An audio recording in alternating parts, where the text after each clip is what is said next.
He's actually been a role model of mine for many years. I told him a story when I met him that, back when I was in college,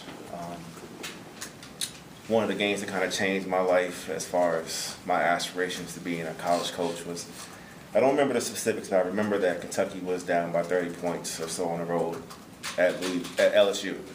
And they pressed them out, they came back, they shot threes, they never quit, they came back and they won that game. And I remember watching that game and I was like, wow, if I ever became a coach, that's the style I wanted to play. I wanted to play fast, I wanted my players to play free, but disciplined, and I wanted to be in a relentless attack mode, at all times. So to receive a phone call from him, it was pretty humbling. How does a guy go from molecular biology to coaching?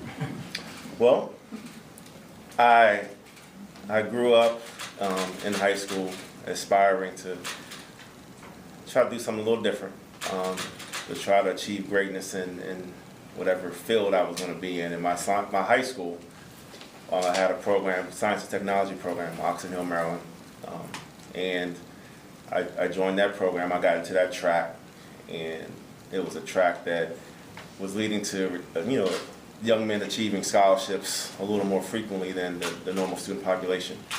And so I went from there to University of Maryland, College Park, and I was studying in science, and it was something that still to this day interests me greatly. But as I began to work and also volunteer as a high school basketball coach, I realized that helping young men achieve scholarships became a passion. When I tried to do some self-reflection, I realized that the science for me was, at that present time, a little more of a job, whereas I felt like my career work, my purpose in life was to help young men achieve scholarships and hopefully not have to repay back student loans, and ultimately from that it could affect their generations and their families down the line. And so I sought out to find a way to affect as many lives as I could in that arena, and through that became like I said, it became my passion. It became my career choice, something I knew that I was going to do for the rest of my life. And through helping young men get scholarships, you realize that, I'm meeting a lot of people. There are a lot of references. There are a lot of resources that I'm coming in contact with. There are a lot of people that are encouraging me to kind of take the next step in my career from the high school to the collegiate level. And I spoke with my wife, and she didn't think I was crazy. Afforded me the opportunity to pursue different ventures and avenues, which ultimately led to me taking my first job at Towson. You had a good job. Why did you leave a good job for this job? I like to consider it to be a great job. Tom Crean, Coach Crean, as I refer to him, I've known him for 8 years, back since the days he was recruiting Maurice Creek, and I've gotten to know him, and he's been a mentor of mine, a supporter, and a friend for many years. And leaving from underneath his program was one of the hardest things I've done in my life, just because of the amount of respect that I have for him. And when you look at it and you realize that he's going to be a friend, for the rest of your life, you take and I've been studying. I've had a little bit of advantage. I've been studying Coach Crean intimately for many, many years. And when I received the phone call from Coach Pitino, you think about the opportunity to work for, to learn from one of the, at the end of the day, he's a Hall of Fame coach, but even if the Hall of Fame had never come, in my mind, he's one of the best coaches that ever lived. And the opportunity to be here with him, the opportunity to, Indiana has a tremendous tradition. The fans are awesome. I love Hoosier Nation. I always love Hoosier Nation. But understanding also the tradition that's here at Louisville, the rich history, the fan base that I was competing against and now competing every day of my life for. When you weighed everything as far as being a younger coach who's aspiring to learn as much as possible, you know, in the short time that I have here on earth. I mean, I just jumped at the opportunity. What makes you an effective recruiter? I say my life is based on relationships. So whether that's in my personal life or in, you know, the quote unquote recruiting world, you know, I believe that if you have genuine relationships with people, good things tend to happen.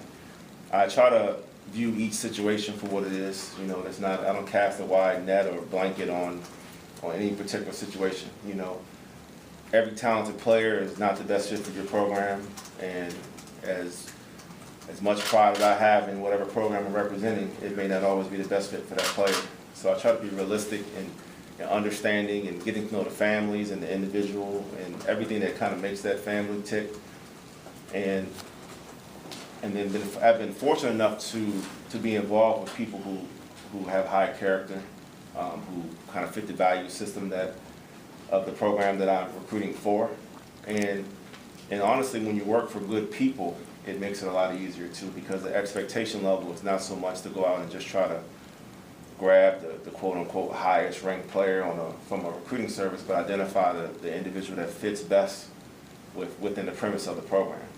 So, you know, with that foundation going out, you really can spend more time identifying who best fits a program, whether it be style of play, whether it be, like I say, the off the court attitude, you know, how they view their educational aspirations.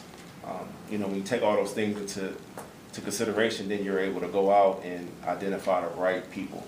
So the conversations that I'm having is truly establishing a genuine relationship. And we've been fortunate enough in the places that I've been at that it's been a good fit. Coach? How much of a factor was it that so many guys have come here and worked for Rick and then have gone on to be head coaches? You know, at the end of the day, when you know, a lot of people have asked me that question, whether it be family, friends, and it's not to diminish it, but my ultimate goal is to be the best coach that I can be in general. You know, and I believe that when you do the best job you can do where you're at, ultimately good things happen for you. I'm not at the point in my life where I'm consumed with becoming a head coach, you know, so I can't look at that as my motivation for any type of move. I think that if you make a move under the premise of, oh, I just want to try to speed up my career choice, I mean, I don't think you can ever be genuinely focused and happy. You know, I want to do the best job I can do. I want to repay Coach Pitino for the opportunity to be here at Louisville. You know, I want to represent the Louisville tradition to the best of my ability, and that's my focus. And I think that ultimately, when you're doing the best job you can do, opportunities, you know, arise. I wasn't at Indiana thinking about becoming a head coach. I wasn't at Indiana looking for another opportunity, to be honest with you. But I think that hopefully the genuine nature that I try to approach my work with every single day, it affords opportunities. And at the end of each year, I mean, this is a transient business, you know. You know, you'll reevaluate things as you know, after the season's over with. But if you're really into it, if you're really exhausting every bit of energy you can possibly, you know, put into a program and building, and I love to build. And in this case, I love to continue, you know, great traditions. You know, I think that's your focus. Coach,